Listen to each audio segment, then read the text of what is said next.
Dan and Dago here, and I am still in a lot of pain from that heartbreaking loss to the Raiders in Las Vegas. The Chargers won't be in the playoffs, and it's a shame my boy, Justin the Young Goat Herbert, won't be making his postseason debut because he gave it all on Sunday Night Football. He was freaking awesome. And I'm glad the rest of the country's starting to catch on to what we're cooking out here in LA. They're starting to smell it. But I'll let the compas recap that epic showdown between AFC West rivals. The Charger season is over. So the compas have a lot to get to, from free agents to the NFL draft. And of course, there will be NFL playoff talks, not including us, from Fernando and Gilberto. I'm sure Gilberto loved my singing on our way to Vegas because we're the three best friends that anyone can have. Here's a little inside story, though. We were exchanging cervecitas before we went out Saturday night. I won't say who, but someone toasted to the three best friends that was not your boy Dan and Dago. I think someone's warming up, but I won't say who. I'll leave that to you guys to imagine who it was. All right. Enough singing. Go subscribe to Compas on the Beat on YouTube, Spotify, Apple, and Google Podcasts. The Compas have got you covered for all your football needs and provide you with various interesting conversations like Gilberto's movie reviews. I would choose a different word than interesting to describe Gilberto's movie reviews. But let's just leave it at that, because now it's time to get to the best damn podcast in the universe. Play the music, Nando!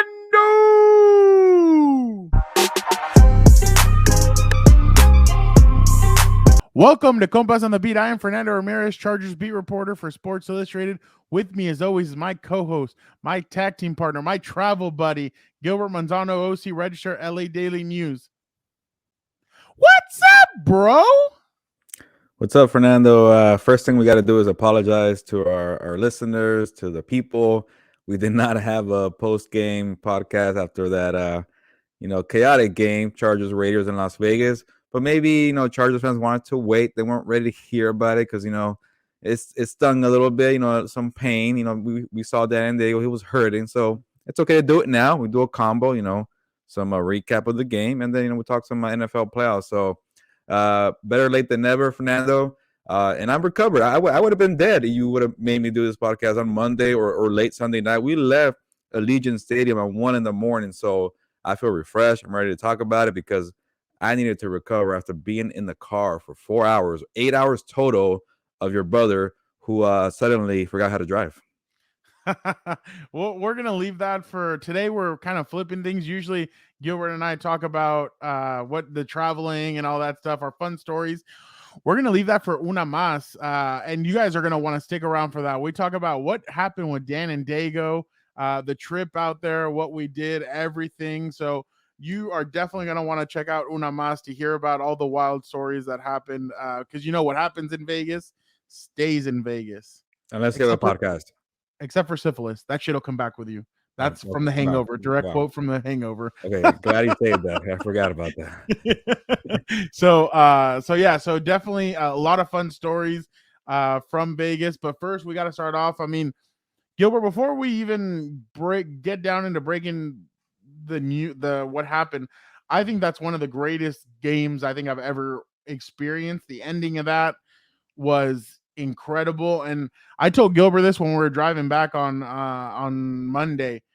Man, we're covering Justin Herbert. We cannot take that for granted. The kid is crap. He is just I can't believe it. Like what he did this. Well, I mean, what he did in Sunday was just incredible. Yeah, I don't know if it's the most entertaining game that I've covered. There's been a good amount of good ones, but atmosphere, what's on the line. Yeah. package. Like I've covered a Super Bowl before, and it was a snoozer, Rams and the Patriots. So this one by far topped that, and it was just entertaining. And it's weird because as a writer, and especially I'm a deadline writer, so Sunday Night Football, I went to overtime, so you know I was thinking, okay, this game, you start guessing, okay, this game is over. It's a 15-point deficit. And I should learn my lesson by now, Fernando. Not because it's the Chargers who like to make it interesting. It's because it's Justin freaking Herbert. Herbert could erase a 15-point deficit, especially with 8 minutes to go. So that's where I kind of was like, okay, it's over. But no, then you see Justin Herbert, connecting on a 4th and 21 to Josh Palmer. And then after the last drive, 4th and 10, 4th and 10, 4th and 10, 4th and 6, and you start thinking, how the heck is this guy doing it? But you and I, Fernando, we're accustomed to Justin Herbert. We see this on the regular. We're not too surprised. Well, maybe we are surprised because he keeps raising the bar. But it was crazy to see the reactions on Twitter of people who don't follow the Chargers regularly, like saying, like, who is this guy? Was he created in a laboratory? Was he, made by Zeus and whatever in the heavens? Like, people can't figure it out. And that's just what Justin Herbert does. But that's not the storyline, Fernando. That is not the storyline. It's a sad situation. The Chargers missed the playoffs for the 3rd straight year. Bro, I was trying to start off positive for the people out there. It's not the main storyline, Fernando. I know, but before we head to that, Justin Herbert on 4th down on Sunday was 6 for 6 for 106 yards and a touchdown. The dude was just. And the crazy thing, 5 of them were in the final 5 minutes of the 4th quarter. Yep. And none of them were shorter than 4th and 6, and another one in overtime. That is the crazy part. No, he is ridiculous. But yeah, Gilbert, I mean, you mentioned it. Their playoff list again. That's 2 years. And I wrote this in my story. It's inexcusable that Justin Herbert is not in the playoffs. I mean, and to be completely fair, yeah, the Raiders won. It was a great job by the Raiders, but would you really rather see Derek Carr and the Raiders in there? Or would you rather see Justin Herbert? And it's not a shot. It's just that Justin Herbert is that new toy, the young kid. I mean, now it's just Joe Burrow in the playoffs. There's no Tua Tagovailoa, no Justin Herbert. But then coming off the season that Justin just had, I mean, it's inexcusable that he's not in the playoffs, and it's just little mistakes, shooting yourselves in the foot, no depth. A lot of things really hurt this team, and people want to harp back on, it was what happened Sunday. No, it's what's been happening the whole season. It's what's been happening for a couple of years now, and it just all came to fruition on Sunday, and it's something that it really sucks. But Gilbert, it was one of those things where you can't explain it to yourself. Like, how is this team not in the playoffs, especially with some of the wins that they had this year? You won in Kansas City. You beat Pittsburgh, who's now headed to the playoffs. You beat Cleveland when they were at their high point. You went into Cincinnati and beat Cincinnati, who a couple of weeks ago just beat the Kansas City Chiefs. I mean, they should be right now getting ready to play Buffalo, and the Chargers aren't. The Chargers now, their exit interviews are done, and now they're packing it up and they're headed to another offseason where there's no playoffs for them. Keenan Allen has been here since 2013. He's only made the playoffs twice as a pro, and he only has 4 playoff games complete as a pro. That shouldn't be happening. That's a sad reality of this, to be honest. Yeah, I wrote in my story, it's unfair that football fans or the football public won't get Justin Herbert in the playoffs. We have to wait, possibly a 3rd year for his debut there. And the crazy thing, what he did in that Sunday Night Thriller, even Thursday Night Football against the Chiefs, every game that he plays in is enough proof. But that game in the overtime, the final 5 minutes to erase a 15-point deficit, just tells you that Justin Herbert, is already a top 5 quarterback. I feel like I've seen enough, but there's always going to be people that's going to question that because he's not in the playoffs. You do your best work in the playoffs. And I don't know if we should make an exception for Justin Herbert because he does it when the pressure is on, primetime football. But playoff football is a whole different beast, a whole different animal, and he doesn't have that. And Joe Burrow is going to experience that, and we're going to see what he's made of in the playoffs. And he's already ahead of Justin Herbert in terms of team accomplishments. That's what they play for, to get to the playoffs, and that's the biggest shame right there. But like you were saying about Derek Carr, Derek Carr was kind of so-so against the Chargers. It was more Josh Jacobs and Hunter Renfrow doing his thing too. But credit to the Raiders, they played well. They fed off that environment. That energy was crazy, Fernando. I was telling people it felt like Oakland. Like So loud.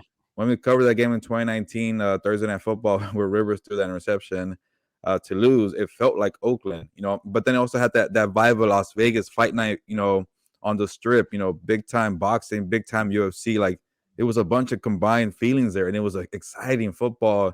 But that guy Daniel Carlson, man, he does not miss. 5 field goals to get him into the playoffs. So well deserved for the Raiders. But you look at this roster, and yeah, there's a lot of holes in the roster.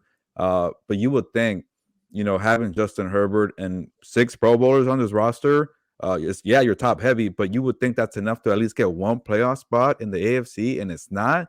And that to me signifies that they have a lot of work to do on the roster.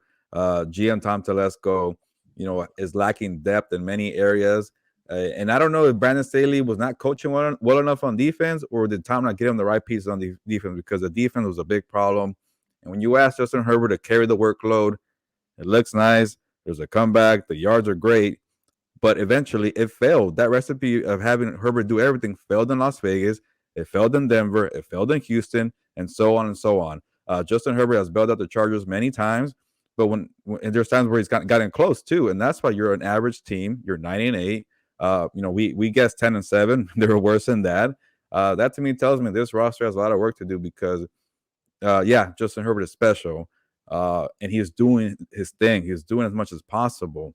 But it's not good enough, which is crazy to think, because this roster is not ready to contend. Maybe you could say they're a year away, but when I look at it and we sit back and analyze it, I'm not too surprised, because there were so many holes on the roster. And I think they performed in the games that they weren't supposed to win. They won, and they blew out Cincinnati. Like, that's how crazy. I mean, I know Cincinnati kind of came back. They blew out Cincinnati, Pittsburgh, and they had that huge comeback against the Browns. Like but then they also had that letdown against the Patriots. They struggled against the Vikings. Like the Ravens. There you go too. It's little things, but I don't know, Gilbert, but I really do think there was something wrong Sunday. The fact that Kenneth Murray played so many snaps to me, and then Brandon after the game was like, well, he's our best coverage guy. He's not. Well, we wanted to have all 3 guys rotate. Like, I don't know. I couldn't believe when I saw Kenneth playing as many snaps as I did, especially because a month ago he was an edge rusher. Like, you've been using him as an edge rusher. He hasn't even played linebacker since, I think, maybe even the Ravens game. Well, he came back from that ankle injury and all that, but I don't think he had played middle linebacker in a while, and you used him as a middle linebacker, and it didn't work. And that was one of the reasons why I feel like they kind of lost too. I'm not putting it on Kenneth Murray. I'm putting it on the fact that Kenneth Murray played as much as he did, especially with Drew Tranquill and Kaiser White having such a good season for these guys and everything. I just couldn't believe that. The other fourth downs and people getting all pissed off at Brandon and saying that it was his fault. Those are decisions that they've been living with the whole season. That's nothing to do with it. And it's all these national media people that don't watch the league closely like they maybe should. And all of a sudden they're getting all freaked out. And there you go. Bad journalism again. And they're like, oh, Brandon Staley going for it on 4th down. Get out of here. Like, that's such lazy work. People, I guess, haven't been paying attention all season long and finally decided to pay attention. And the 2 games they paid attention in, it just didn't work for them, which was the Kansas City one on Thursday night. You don't think, Fernando, the one in the 3rd quarter deep in their own territory? Oh, I thought it was weird. That was reckless. I thought it was weird. That was 1, 2, I thought the play calling was horrendous. Like, I wouldn't have given it to Austin Eckler. I would have put it in Justin Herbert's hands. Okay, you want to make sure. But you're right. People come in, they parachute in saying they know everything, but they don't. Parachute in. I love that. But that was one bad call. But the other ones, they had to go for them because they were down in the freaking scoreboard and they're the playoff lives depending. You might have lost in Philly if you don't go for it on 4th down. Yeah, you might have lost against Cleveland if you didn't go for it on 4th down. You would have lost in KC for sure if you don't go for it. With the win that day and them going for it on 4th and 9, there's no way that they would have won that game if they don't go for it. So there's situations where it's won them games this year being that aggressive. In Cincinnati, they went for it. So it's inexcusable the fact that all these national people are jumping down the throats and they're jumping down Staley's throat. Some people I've seen have called him arrogant. Like, get out of here, dude. What head coach is not arrogant? What, like Michael Lombardi was on the Pat McAfee show, and he's like, "Oh, I don't know any general manager or any coach that I've worked for or owner or general manager, they would have fired Staley after what he did." Get out of here, dude. Like, that's just being a clown, to be, in my opinion. Like, it's bad journalism. It's bad whatever. I mean, it's old school football heads that don't want to change the game. They want the game to stay the same way. They don't want to be innovative. They don't want to be creators, and just want to, like, hey, let's keep everything. We love football the way it is. It's like in politics. Nobody wants to change anything, and they get all mad and rattled up. But no, Brandon Staley's shaking it up because this franchise has never won a Super Bowl. They have to do new things. They have to try new things, and that's what Brandon Staley does.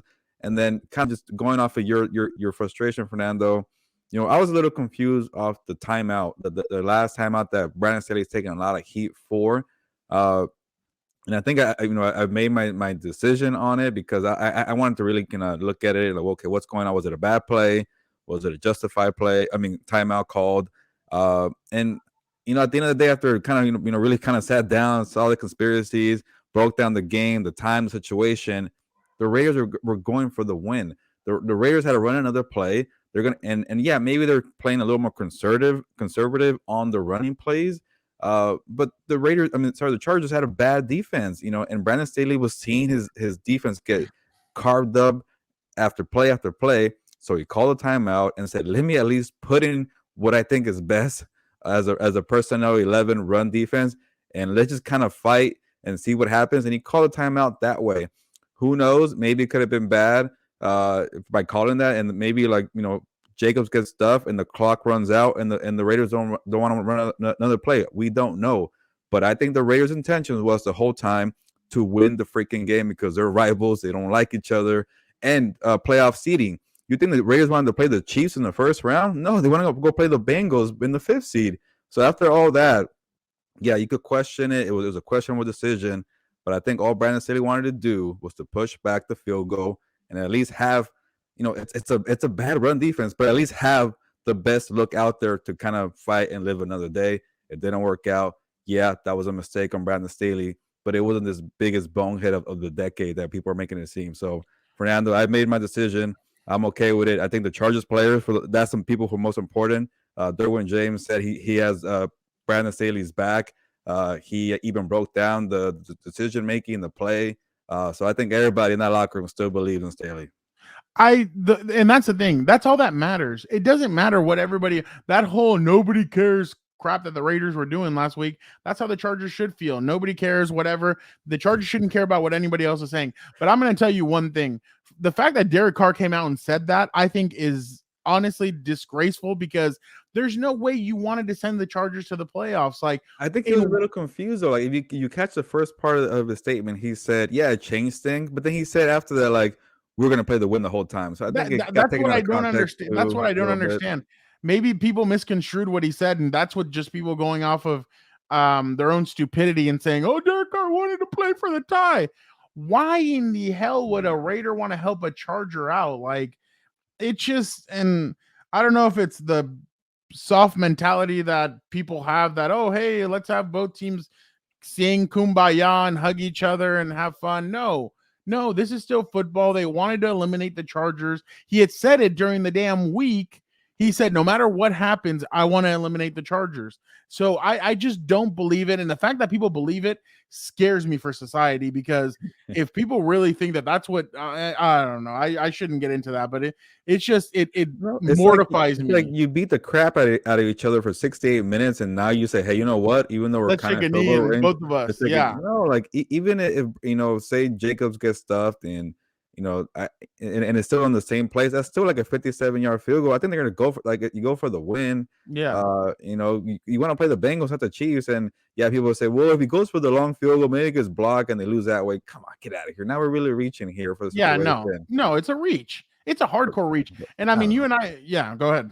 And I was just gonna say, like, I think they're gonna go for the win. Daniel Carson has been lights out as a kicker. Give him a shot. And you think all those people, those screaming Raider fans in there, with the silver and black, they want to see a tie? They would have No. booed. They would have booed. Yes. Right now, I'm This was telling you. the way they won that game was perfect for the crowd. It was perfect for Las Vegas. Everything ended perfectly. So they weren't gonna mess that up by having a nasty tie in their mouths and ruin the whole environment. No, I agree with you 100%. Gilbert, though, there's no one else to blame anymore. Like, you fired Anthony Lynn. You've basically gotten rid. You did a whole new coaching staff, but the same problem is happening.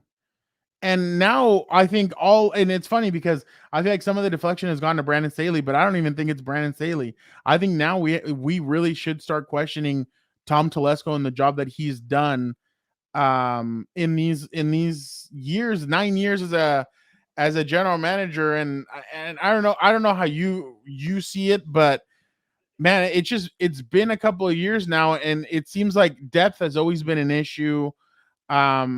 The right players have kind of been the issue as well. And I don't know. I don't know how you see it, but I just see this as now the fingers kind of have to start being pointed at Tom Telesco for the job that he has or hasn't done as a general manager, because these things keep on happening. And I remember I asked Tom last year, I'm like, Tom, both of your head coaches so far have made the playoffs once. They didn't make it the other 3 years. They made, okay, in the first 2 years, Mike McCoy made it in his first year into the playoffs. Didn't make it the next 3. Anthony made it in his second year, but didn't make it in his other 3. And Tom's like, no, that's completely different. How is that different? Both of them just made the playoffs once. And they kind of, in a way, kind of wasted Phillip Rivers' last few years as a elite quarterback in a sense.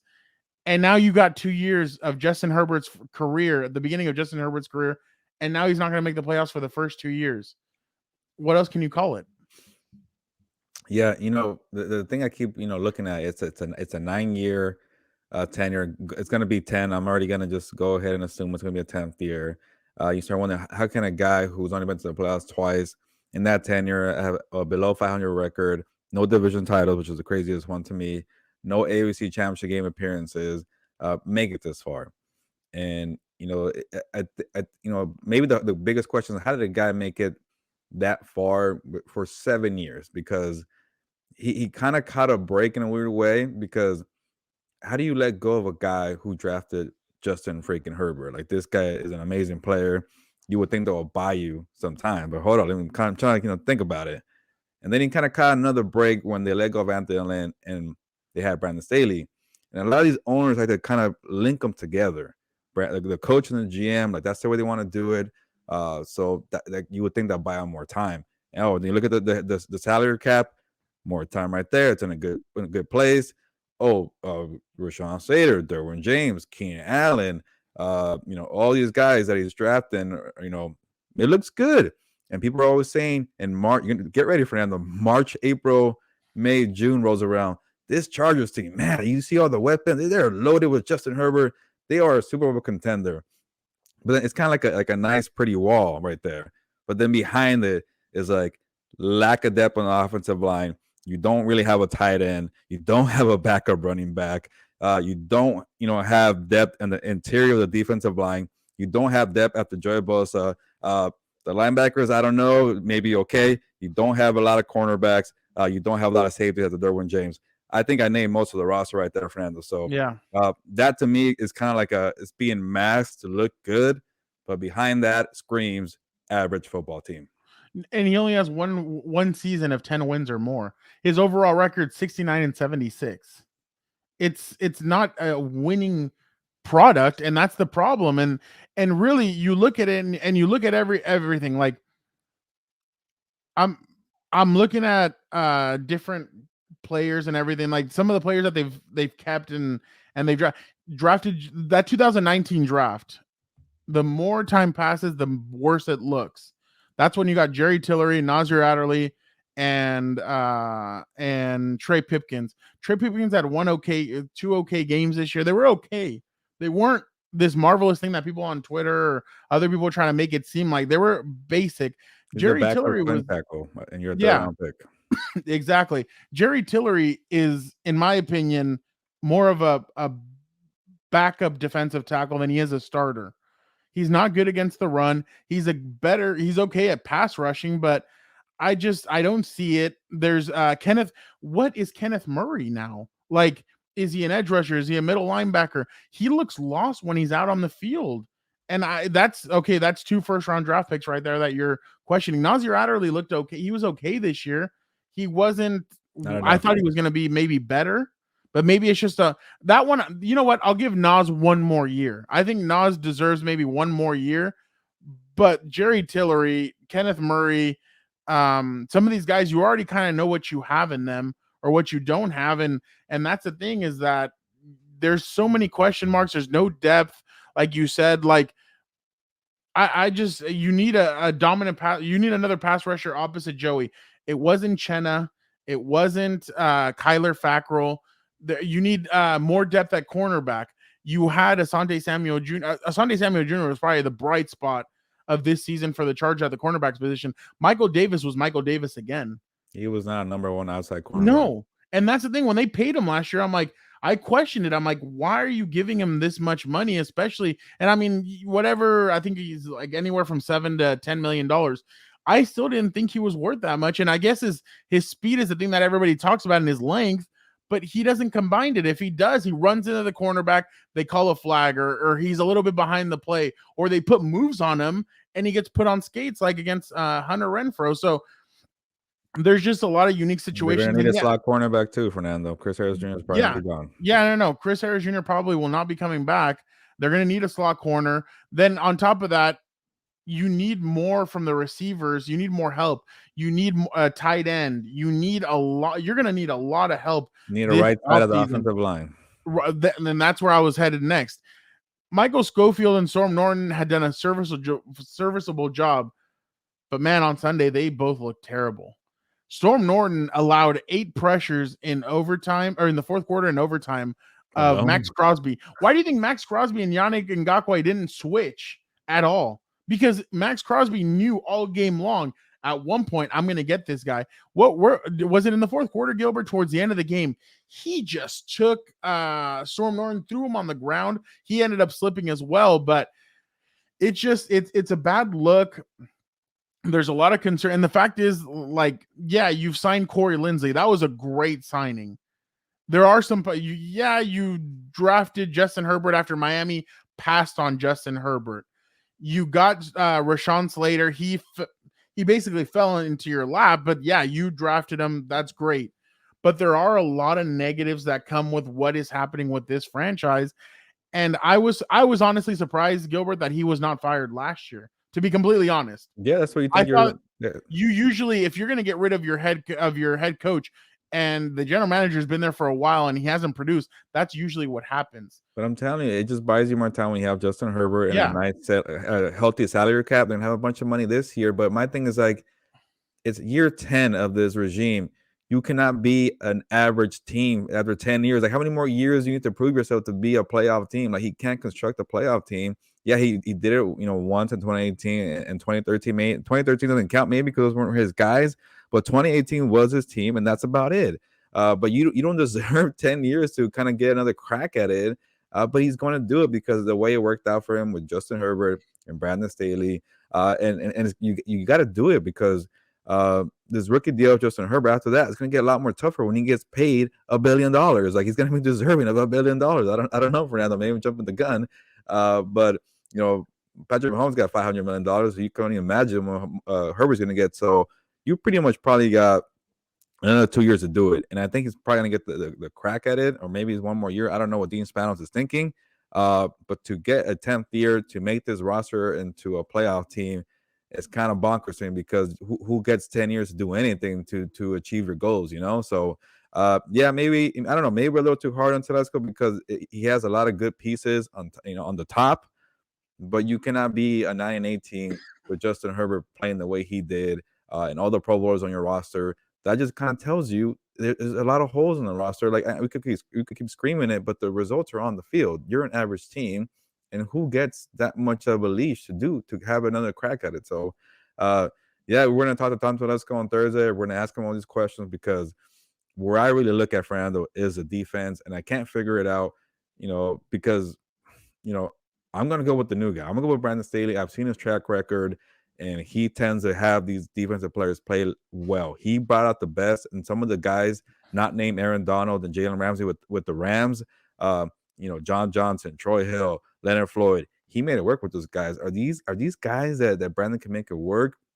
Yeah, I know Brandon Staley is a competitive guy. He's going to say anybody, it could be you and Niners roster. He's going to try to make us become the best, and that's the way he is.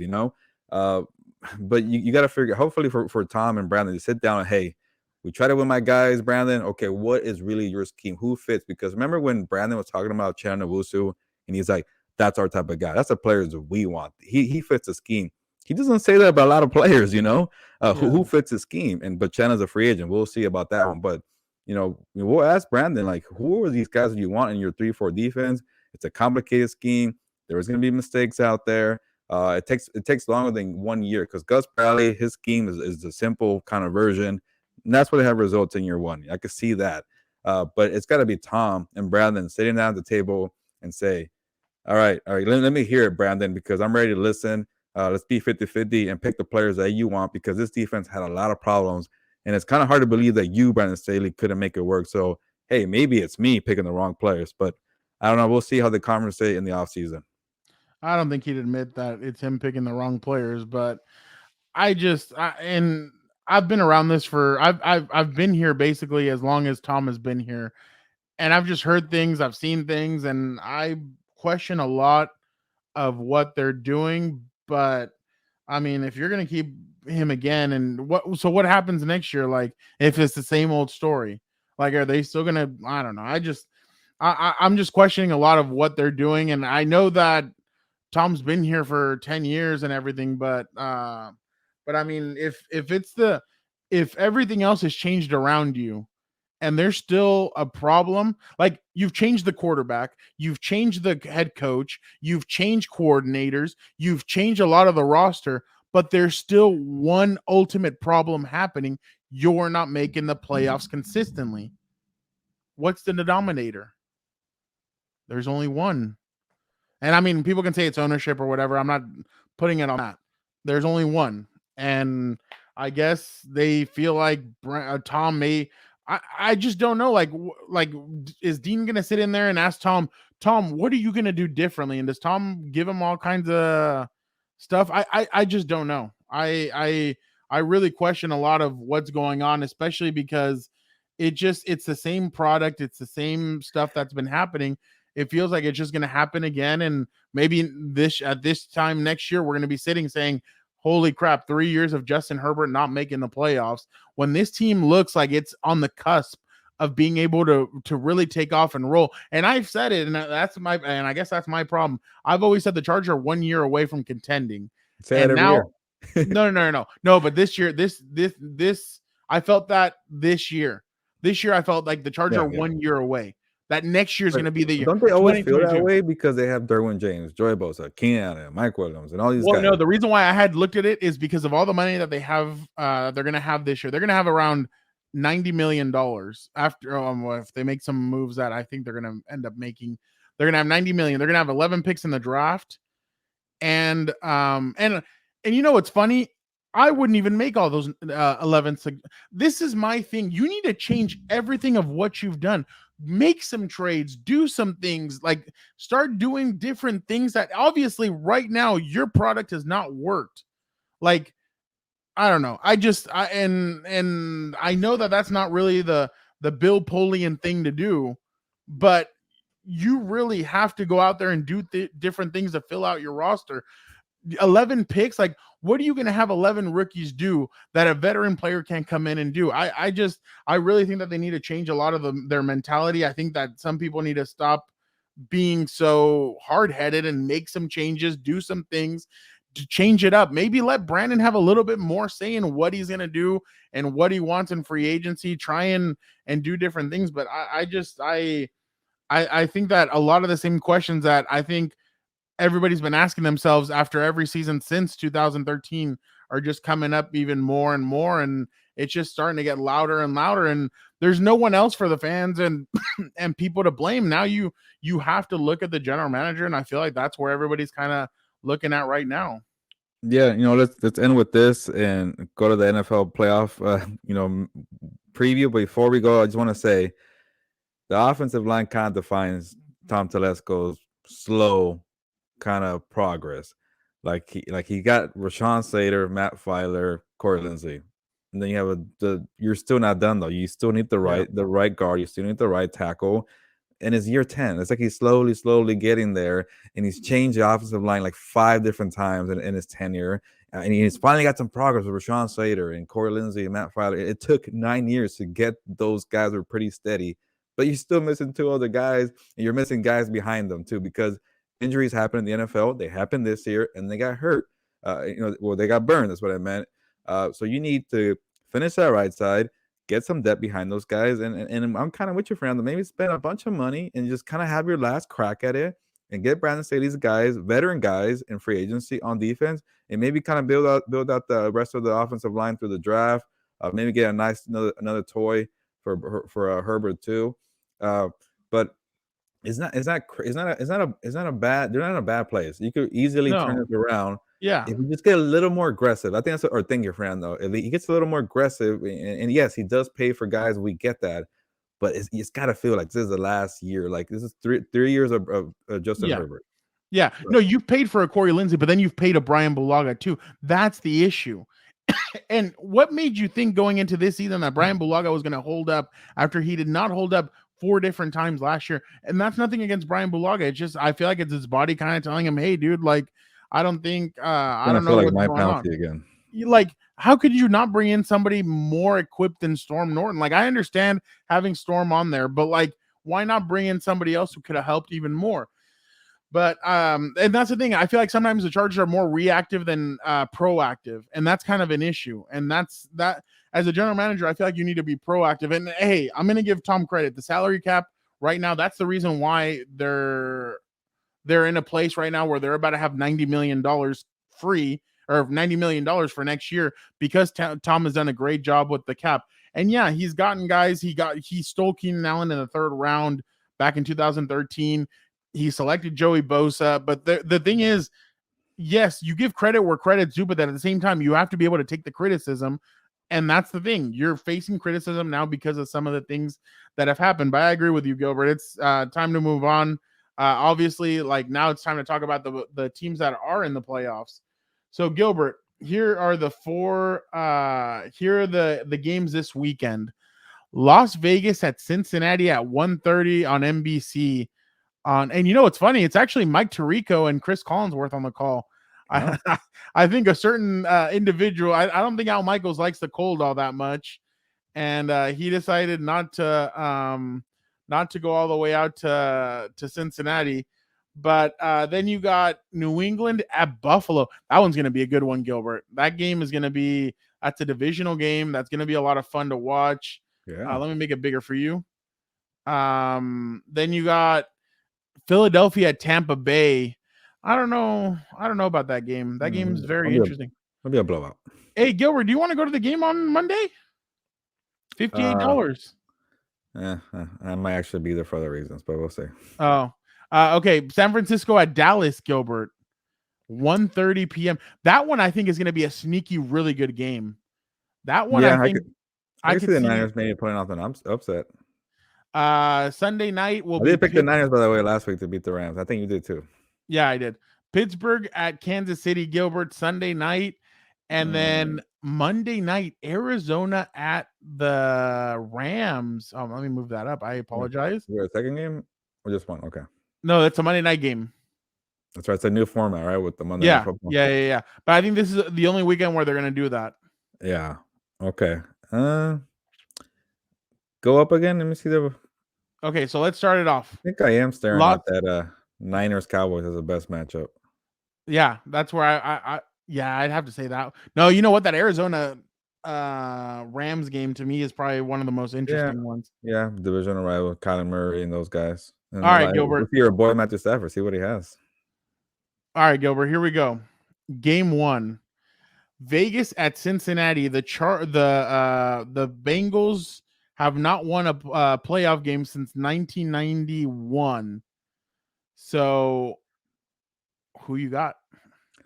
Ooh, it's a tough one. I think it's a pretty close matchup. You know, sometimes the Bengals are kind of they're Jekyll and Hyde. They have some good games and they have some bad games. And you know, I was impressed with the Raiders last week or Sunday. I think Gus Bradley was doing a good job with those boys over there on defense. Max Crosby. But the thing is, like, do they have enough firepower to keep up with Joe Burrow and Jamar Chase and Joe Mixon? And that's the one thing the Chargers were missing is a running back like Joe Mixon that kind of move the chains and kill the clock. And yeah, Austin Eckler's a great running back, but he's not that three down kind of horse back there. So we were talking about this one in the car, and I was thinking, hey, maybe the Raiders could pull it off. But it's tough, man. I really like the Bengals, but you know what? I just did a whole switch in my head. I feel like I always play against the Raiders, so you know what?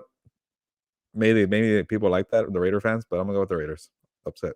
Wow. All right. I'm gonna go Cincinnati. I don't think the Raiders can cover Jamar Chase, T. Higgins, the weapons that those guys have on their offense. I don't think anybody's gonna be able to stop what they do. Joe Mixon's gonna be running the football. Their defense is actually sneaky good. Trey Hendrickson is gonna give, I think, the Raiders offensive line trouble. I'm gonna go Cincinnati on this one. So let's go next. New England at Buffalo. I'll go first on this one. I think Buffalo needs a rebound from what happened earlier this year where they lost to Jacksonville. They lost to some pretty bad teams. I think Buffalo's going to take this one. I remember the last time that they played, I think Mac Jones only threw the ball 2 times or 3 times or something like that. And there was a lot of wind. There was a lot of crap going on. I think Buffalo rebounds from that loss to the Patriots and they eliminate New England. So I'll go Buffalo here. Okay. You know what? I'll go with you. I feel like, I don't know. Buffalo has a little more firepower with Josh Allen. Josh Allen is kind of the same thing. That he has some good games and some bad games, but when he's good, he's really good. Yeah. I think him and Stephon Diggs would do well. Devin Singletary is kind of finding his stride. The Bills defense has good moments where they could do stuff. So I think I'll go with Buffalo in this one. All right, cool. Now let's move on. We got Philadelphia at Tampa Bay. Gilbert, I'll let you go first on that one. This one I'm gonna keep it sweet and short. Buccaneers blowout with Tom Brady. I know they're kind of down some wide receivers. What happened with Mike Evans? I forget. Man, I'm kind of thinking No, he about it. played. I think he played, or I think he's gonna play. Okay, then if Mike Evans is out there, it should be a blowout. A Buccaneers win big against the Eagles. I'll say Tampa Bay wins also. I think that Tom Brady is gonna go. It's funny. The only thing that I agree with Skip Bayless is that when the playoffs come around, Psycho Tom comes out. Tom Brady turns into a different person. I'll say Tampa Bay goes nuts and they blow out Philadelphia. Dallas, San Francisco. Gilbert, you gave me one upset. I'll give you one. I say San Francisco beats Dallas. San Francisco plays bully ball. The way I saw them manhandle the Rams on Sunday, I couldn't believe it. I think that they're going to do a lot of the same stuff. Oh, God. Now I'm really rethinking if I want to pick. Yeah, why not? San Francisco's defense is good. Their pass rush is very good. They can stop the run. They do a lot of they stop shunning Michelle and they were able to slow down their run game. So yeah, I'll say it. I'll go San Francisco. And remember, for all you guys that don't know that the Earth existed before the year you were born in 2000, the 49ers and the Cowboys have a glorified history of playing football. You go back and watch the 90s matchups between the Cowboys and the 49ers. This goes back to the 80s, to the 70s, but really in the 90s, watching Steve Young, watching Troy Aikman, Michael Irvin, Jerry Rice, they have a history of playing. So you have to go back and watch those. But I'm gonna go upset alert. I go San Francisco beats Dallas. I already gave you one upset. I'm gonna give you a second one, Fernando. I'm with you. Oh, I wow. think I like the 49ers. I like what they do. Yeah, it's a little suspect at quarterback with Jimmy G, but they know how to run the football. They know how to use Deebo Samuel. Deebo Samuel is a very entertaining player. The defense has kind of question marks, but obviously when you got Nick Bosa, you get pressure there. But I just like what they're doing in San Francisco to kind of make it interesting. Dak Prescott has good moments, but he has some really bad moments as well. They're up and down. I think they lost Michael Gallup. Zeke is also kind of the same player. You don't know what you're going to get for him. Yeah, Dan Quinn kind of fixed that defense in Dallas, but I don't know. I'm just liking what Kyle Shanahan is doing with the 49ers right now. So I'll go with them. What's the matter? Here comes Debo. Who? Debo. So Best quarterback, best receiver, and best running back. I hear the little bite. And RIP to Debo. I mean, to the guy, he obviously passed away last year, but I could hear the little bike, like here comes Debo. So I think he dressed up like Debo for a game on Halloween. So I love that. That's so my chain. Yeah, that's my chain, punk. So definitely, I'm excited. I'm excited for that playoff game. Pittsburgh, Kansas City. I'm gonna keep it straight. Kansas City's going to win that game. I think it'll even be a blowout. Oh, no, actually, Kansas City hasn't really blown that many people out this year. I'll say they keep it close, but what I didn't like what I saw from Big Ben. Gilbert, we watched the game together on Sunday morning. Big Ben looked like he had almost nothing left in that arm. I mean, maybe I don't think they can have another miracle. I really think that I think Kansas City is gonna probably, in a sense, kind of blow them out on Sunday. I don't see how that game can be competitive. This is a reminder of how big of a shame it is that the Chargers are not in the playoffs because they're a better team than the Steelers. The Raiders are a better team than the Steelers. The Steelers have no business being in the playoffs right now. They're going to get blown out by Patrick Mahomes and the Chiefs. Well, we saw them at the Westgate Superbook, Sportsbook, those giant TVs there, and Big Ben could barely throw the ball downfield. They could barely get anything going. It was a low-scoring game. Yeah, they don't have the firepower, nowhere near close. You can't have Najee doing everything for like 40 minutes. So, I'll go Kansas City blowout, but it's just a shame it's not Justin Herbert in here. This last game is interesting. Monday Night Football, Arizona at Los Angeles Rams. Kirk Herbstreit and them going to call the game? Do you know? I have no idea. Oh, that one would be fun. I love when they call the national championship game. I feel like they're. By the way, congratulations to Georgia for upsetting Alabama last night. That was around Monday night, huh? Didn't watch it. Didn't care for it. Oh, I semi-watched it. I watched the ending of it, but I fell asleep. That's how tired I was. I fell asleep, and I just woke up, and my mom was like, "Oh my God, they had a pick six," and I'm like, "Oh really?" And I looked up at the score, and I thought you meant Alabama. No, Georgia had won. So congratulations to Georgia for pulling off the upset. Kirby Smart, congratulations. Gilbert, I got another upset for. Well, this all hinges on DeAndre Hopkins if he can play or not.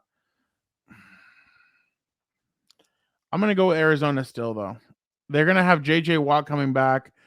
I really think that Arizona didn't like the way they played a couple of weeks ago when the Rams went to Arizona. I think the Cardinals will pull off the upset here. I think the Cardinals will figure it out. They'll figure out what to do against that defense. And I'll choose the Cardinals. I can't trust Matthew Stafford until I can see him physically win a football game in the playoffs. I'll maybe choose him. But I just think that Matthew Stafford is turning the ball over at a high rate right now. And that's the worst thing is that, yeah, they've been winning games, but he's been turning the ball over. The Cardinals are a team that if you turn the ball over against them, they'll make you pay in a hurry.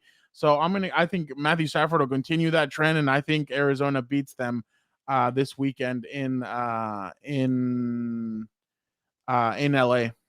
Yeah, it's hard to trust Matthew Stafford because of his track record in the playoffs and his track record in the last couple of games throwing interceptions. But this Ram team feels like they have more firepower than the Cardinals. I think they'll run into their problems later on. But I go with the Rams this first round. I don't like the Cardinals. They kind of feel like frauds to me. Yeah, they had a bunch of injuries. Maybe that's why they're kind of having this second half letdown. But I'm not too impressed with the Cardinals. I go with the Rams. Bro, JJ Watt is coming back. He's not TJ Watt, so it doesn't change my mind.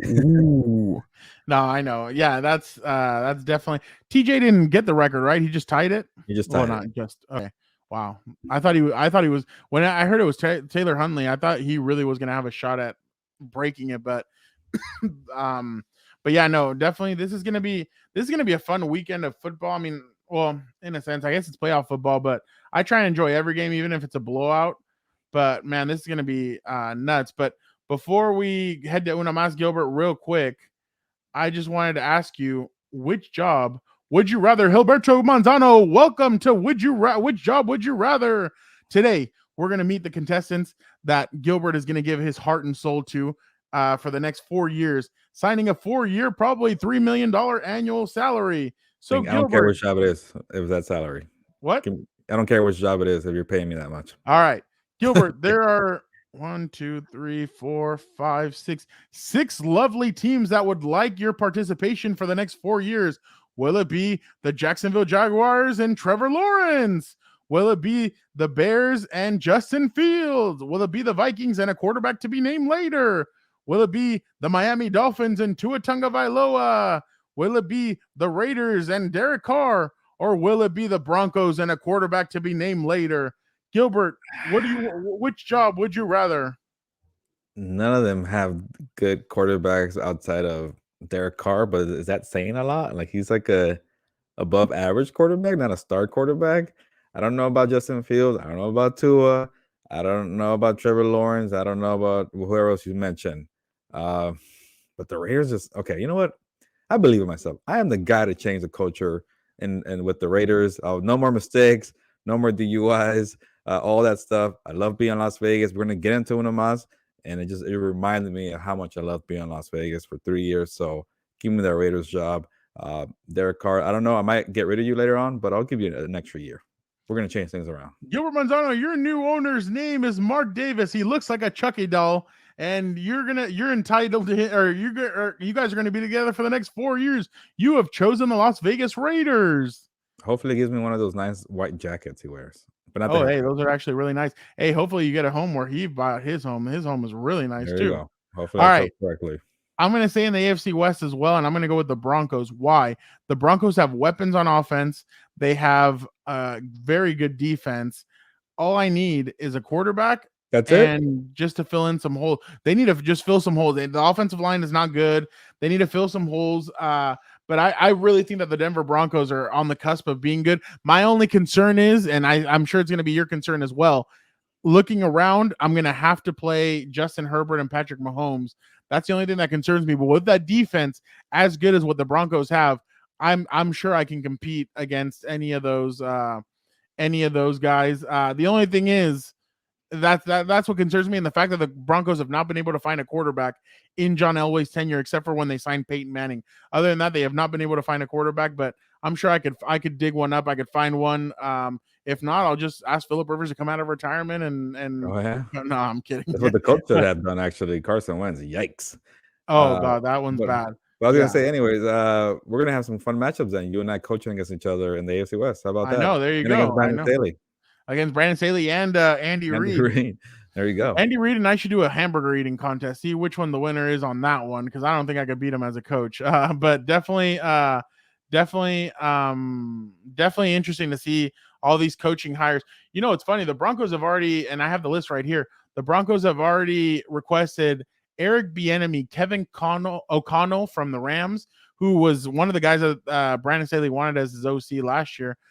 Kellen Moore, Dan Quinn, Jonathan Gannon, who's the Eagles defensive coordinator, Nathaniel Hackett, the Packers OC. This one's an interesting one. Patriots linebacker coach Gerard Mayo. I don't know if you remember him, 51. He was a very good linebacker for the Patriots. He was a name that last year the Eagles interviewed for their head coaching job, and people were like, why him? But look, he's on it again. And Lions at DC, Aaron Glenn. Oh, wow, that one's pretty interesting too. The Jaguars have requested freaking everybody. Darrell Bevell, who's their interim. Doug Peterson, Byron Leftwich. Oh, they've actually interviewed already Doug Peterson, Byron Leftwich, Todd Bowles, Kellen Moore, Jim Caldwell. Oh, wait, okay, so that's cut off. So they still have yet to interview Jim Caldwell, Bill O'Brien, Nathaniel Hackett, Matt Eberflus, who's the Colts DC who actually interviewed for the Chargers job last year, and Cowboys DC Dan Quinn. So the Broncos and the Jaguars have already gotten to work. The Bears have already requested Doug Peterson and Leslie Frazier and Brian Flores. So the Vikings, the Dolphins have not yet made it known that supposedly Stephen Ross, owner of the Dolphins, wants somebody with head coaching experience from the past. A lot of people, Gilbert, think that he's trying to go after Jim Harbaugh because he is a Michigan guy. But I think he said yesterday during his interview, I wouldn't want to be the guy that would take Jim Harbaugh out of Michigan. So that's going to be pretty interesting. But yep, those are basically the head coaching candidates. I wanted to give you some of your competition, Gilbert, so that you know who you're going to be competing against for that Raiders job.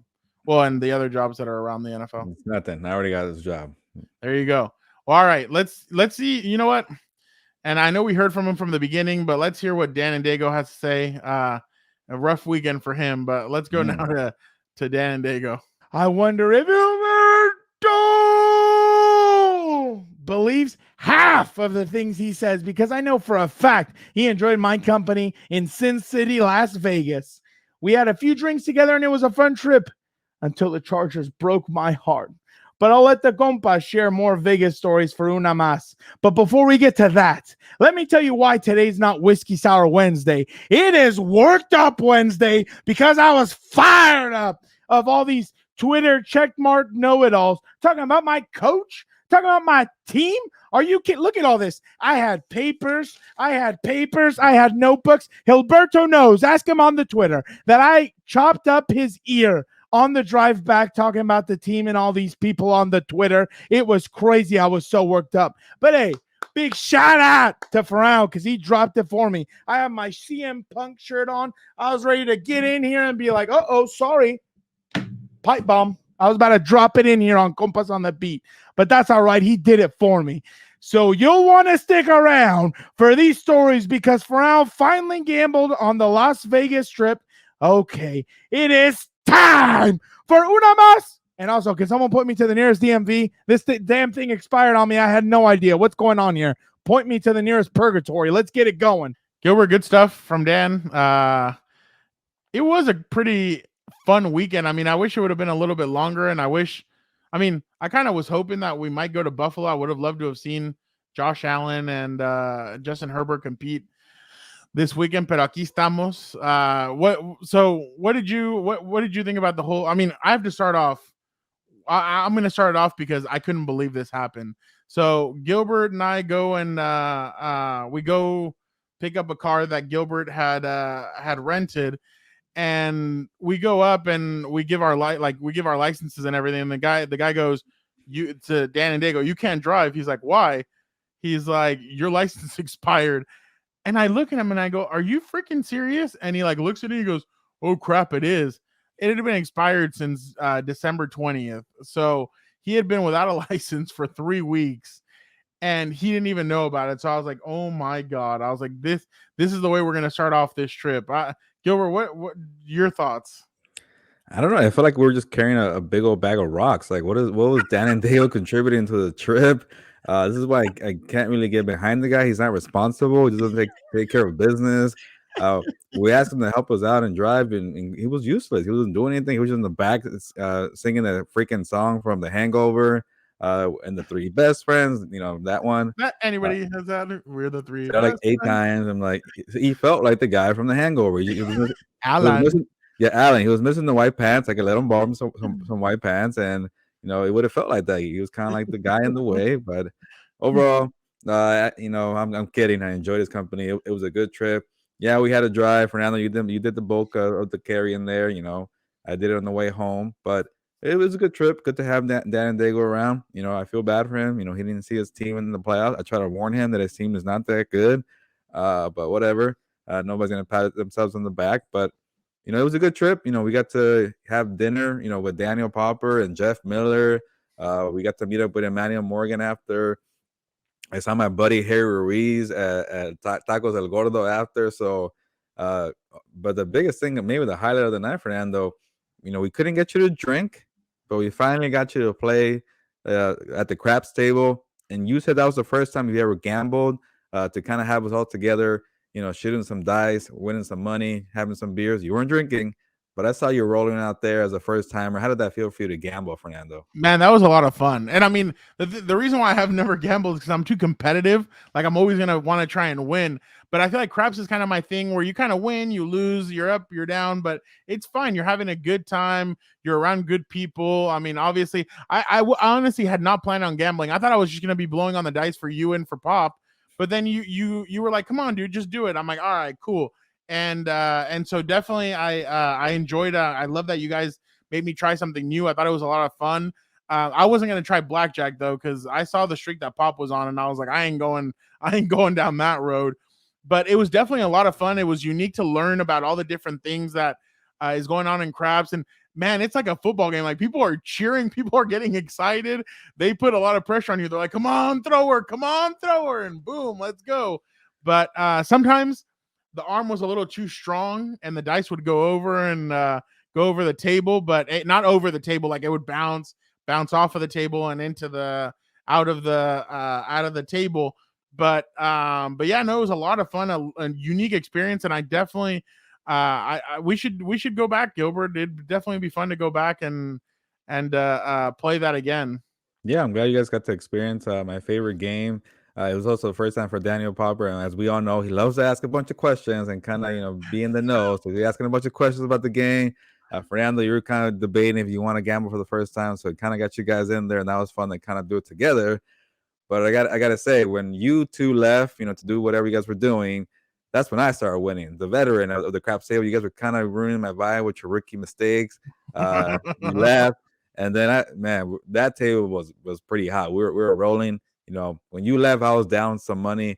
When I finally left, I was up big money. But like you were saying, it gets kind of intense, man. I almost saw 2 fights at the table. There's this one lady who was just rolling like crazy, winning us all money. And she has a little like a hard roll that bounces off a gentleman's elbow. And if it bounces off somebody's body part and it goes back into the table, it still counts as a roll.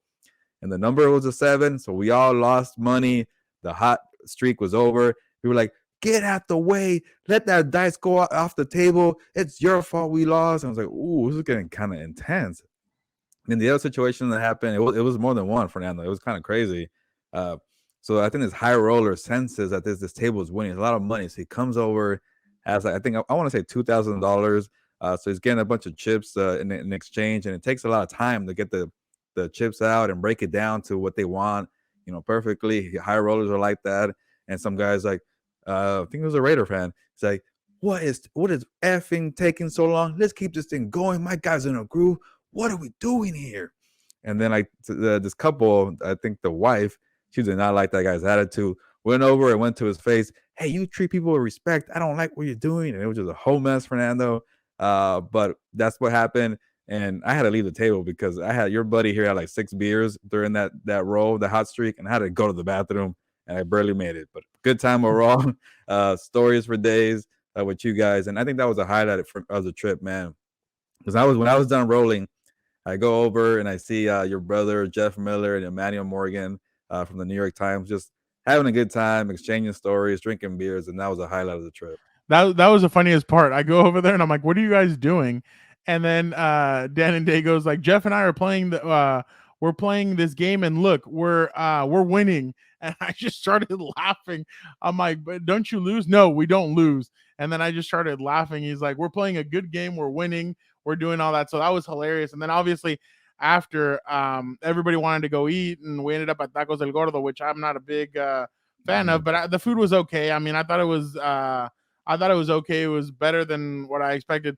The one thing that concerned me is that Papa was like, "Oh my God, these are so freaking good." And I'm like, I don't know if I trust your taco reviews now. If you're telling me that those are really, really, really good. But like your buddy told us, I need to take you guys down to TJ and try some of the tacos down there. Tacos El Frank. Those are really good. So maybe one day we'll make a mini trip out of it. You guys come down here and I'll take you guys down there because the food down there is incredible. Yeah, no, I'm with you guys, Harry, and you and myself, and Dan. We all agreed it's overrated. It's not bad. It's just a little overrated, because Yeah, we got there. It was a bunch especially of the line. price. Yeah, it was a long line. It was People overpriced. were trying to fight there too. Yeah, there was fights there too, and that's where people go after the clubs, So you kind of see that environment. But I like the al pastor, and when you see people with the big old meat hang and you're cutting it down, and with the pineapple, that's usually a good sign. It's gonna be fire. Maybe it's not. It wasn't fire necessarily, but it was good. I loved it and enjoyed it. And then Popper was in the carne asada line, which was longer. And when I had those were not good, no flavor. But you got the carne asada fries, or I think the combination. Oh Campechana. yeah, Yeah. those were really good. I'm like, oh, those are pretty. Actually, that's probably the best thing that I had. So I didn't totally hate it, but it wasn't out of this world like everybody else makes it seem. And But yeah, no, it's a good time to at least like try to experience it. It's kind of the thing we do, and after a night of just drinking and having a good time, you end the day with tacos. But yeah, there are better places, and I'm glad you got to meet Harry because he knows his stuff too when it comes to food. Yeah, no, he was definitely awesome. So, yeah, no, he was awesome. The whole thing was awesome as well. And then obviously on Sunday, I got to finally meet all of the people from the Las Vegas Review Journal who Oh yeah, obviously were awesome. I mean, and it's funny because I had met them here and there because of obviously us having them on the show and everything, and I had never got to meet them in person. So obviously getting to meet everybody was definitely awesome. I mean, like I said, I hadn't really I had met them in a sense, but from having them on our podcast, them jumping on, but like getting to meet them in person was awesome. Here's real quick a picture of all of us hanging out. This was awesome. It was a great experience getting to meet people from different places. I mean, obviously, I also got to talk to Adam Hill, who always has a lot to tell me. He's always like, "You want me to DM Becky Lynch?" And I'm like, ah. So it's definitely funny to hear him say that. But Cassie obviously joined us last week.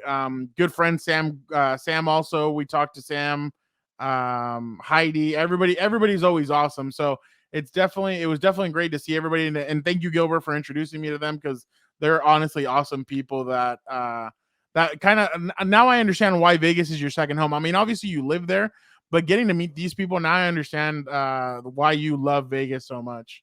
yeah, no, that was one of the first times I've gone in the last 2 years. Like, it's clear to me to think that I really haven't gone in 2 years because of COVID stuff that happened. There wasn't kind of no reason for me to go, and I got to see the stadium for the first time, and I was there for the shovel and the dirt grand opening like 3 years ago in 2017 when I was working for the Las Vegas Review Journal. So that was cool to see. But yeah, that picture was nice because it was a spur of the moment kind of picture, and you never seen that many Mexicans together in an NFL press box. It was kind of like, wow, like we're all here right now. There's like six of us, and when do you ever seen that? Not just in the NFL, like any type of sporting event in the Yeah. country, a big event like that for all of us to be together. Like, let's kind of take a picture here. So yeah, Cassie was great, and Heidi and Harry, Yeah. Anthony, all those guys are in that picture were awesome. Uh, Fernando, you're the only one that's a little light skinned, so I don't know if you count it, but we got you in the picture. But you need some color in your Freaking skin. freaking police over here. Uh, no, and honestly, in one of those Mr. Big TV guy, you had to go do a CBS hit. Must be nice. I didn't get to do any of those this season, but I definitely I got to talk to Sam for a little while. Oh my God, Sam had me dying. We actually think a lot alike when it comes to sports, which was honestly awesome. And I asked him, I'm like, "Are you coming out for this Super Bowl?" He's like, "Yeah, man." He's like, "Hopefully." I'm like, "Oh, dude, that'd be cool to get all of them together, go out and get some tacos or something with that whole group because they're awesome." But yeah, Sam and I were talking about everything going on. We were watching the Rams 49ers game and just having fun. And again, he thanked me for him jumping on the podcast with us. And I was like, dude, you guys were awesome. So it's definitely so great to meet new people and to meet people like that who are so invested in their careers, but also they love meeting other people and having fun. Like they were awesome. And I feel like a part of that little family that you have with them, just because obviously they've jumped on with us and they're awesome. So they feel like compas, legit compas. So that's honestly awesome. But yeah, you guys should have seen Gilbert. People were tugging him one way, people were tugging him the other, trying to get him on their show, on that show. I'm like, look at you, Mr. Superstar over here. Well, Fernando, you know me, I'm not that chatty, so it's a little Neither am I. over. Yeah, right. You fucking love it. Sorry, No. freaking love it. Damn it, that's who I am. Sorry, freaking love it, Fernando. You could. It was only one mistake, so you don't have to edit it out. You can do it if you want, but whatever. It's overwhelming for me when I have to kind of talk to new people. Then I was like, oh, this is cool. Like this is awesome Yeah. because these are people that really shaped me as a journalist. Because when I started at the Review Journal, I was like 24, 25. I was still learning a lot, finding my way. Uh, so then at one point when I was walking, there was going to get coffee, and there was a table with Adam Hill, Ed Graney, Al Liker, Ron Kontowski, and most of the guys I haven't seen, I haven't seen Al and Ron like in 3 years since I left, and all those guys were so nice to me, and yeah, they're all white guys, and sometimes you kind of feel out of place as a young kind of Mexican guy, like, will people accept you? And we got along. It was amazing. Adam Hill's one of the the coolest guys I know. Ed Graney, a great comment, was also very cool. But Al Liker, an editor who really like kind of this old school guy, he like chewed me out so much, but it made me better to be a perfectionist. Same thing with Ron, a really talented columnist. So to see that table there, I was like, okay, those were some of my early years, and then kind of put up with my mistakes. So it was surreal. It came full circle, and yeah, it was a lot going on for me because I had to do that TV hit, and I'm not trying to brag or anything, but there was a lot going on. And I like to kind of focus and get set still, especially when I have a deadline game. But it was cool to kind of soak it in, like, damn, Fernando, we're here. We're sitting next to each other. A big game on primetime football in Las Vegas. For that outcome, the way it played out was one of those kind of like, man, we really did it. We're kind of pinch me kind of moments, Yeah, no, it was one of those moments where you're like, oh wow, here we go, important football coming up. Obviously, it didn't last. It didn't last very long because we thought we might be headed to the playoffs, and now we don't. But man, those are the people that make this job worth it. Like getting to hang out with those people, and obviously, you wish you could hang out with them more throughout the year. But yeah, no, those are some good people over there, and I can't wait to see them for the Super Bowl. But man, Gilbert, what a weekend. It was honestly so much fun. I wish we would have taken a picture when we were at the bar together. Emmanuel, yeah, that would have been Jeff, that would have been a great picture. It would have been one person with clear eyes, and everybody else would have been like that. Maybe it was a good thing there was no evidence. Yeah. Well, there was a couple pictures of me out there, so let's leave it at that. But no, it was definitely a lot of fun, and it's funny because Dan and Dago and I were driving home yesterday from your place, and he's like, "Man, we should do more of those things." And I was like, "What?" He's like, "I don't know, take a trip with everybody." And I'm like, "Well, everybody's schedule is different." And he's like, I was like, "That's why during the football season we kind of take advantage, and when we travel, we always try and say, hey, where do you guys want to go out and eat dinner and stuff like that?" And we all try and get together. And he's like, "Well, at least with Gilberto, we should try and do something fun, maybe a mini trip or something." And I was like, I don't know if he's after this weekend. I think he's had enough of us for the rest of 2022. He's like, "Yeah, right. He loves us. Well, he loves me. I don't know about you." And I just started laughing. I'm like, yeah, that's probably true too. I don't know. Give it a few more months when I recover from football, and we'll see. Yeah, no, definitely. But guys, thank you guys so much for rocking with us again. We have a lot of fun stuff coming up. We're not saying anything yet, but we have a lot of really fun stuff coming up. We will have some episodes. We will be charging ahead. So we're definitely excited about the direction that the Compas are heading to in 2022. Thank you guys so much for rocking with us. We will be starting up here and there. We don't know when yet, but we will be starting again to talk about our lives and journalism and giving you guys more of an insight of who Gilbert and I are. Well, we'll be having some guests here and there, but definitely thank you guys so much for rocking with us. Gilbert, anything to say? No, I'm ready to see what this NFL playoff brings for us. I get to get kicked back and enjoy some of these games. So, sometimes it's a bright side to everything. There you go. Well, thank you guys again so much. But for the meantime, Gilbert, ¿sabes qué? Vámonos. Ya nos vamos, pues, vámonos. Chargers con 4:35 por jugarse. Abajo 29-14. Herbert retrocede. Todos cubiertos atrás. Herbert tiene tiempo. Herbert suelta el pase. ¡Un rayo! ¡Touchdown! ¡Puro Charger Power! Dark Palmas, usando la fuerza que lo acompaña. Príncipe Azul. Le picha un 6 en la zona festiva. No se ha acabado esto. 14 jugadas, 75 yardas, 3.55 lo que se comió. Okay. El juego 29-20. ¿Ahora qué haces? Ese es el asunto. Las piernas de Herbert. La posibilidad. Aquí está el juego de la temporada. Retrocede Herbert. Viene presión de Crosby. Suelta. ¡Rayo! ¡Completo! ¡Touchdown! ¡Chargers! ¡Miguelito, papá! Heriberto's Touchdown Shop abre puertas en Las Vegas. Clase de quarterback. Primetime Príncipe. 19 jugadas, 83 yardas, 2 minutos, 6 segundos. ¡Milagro, mijo!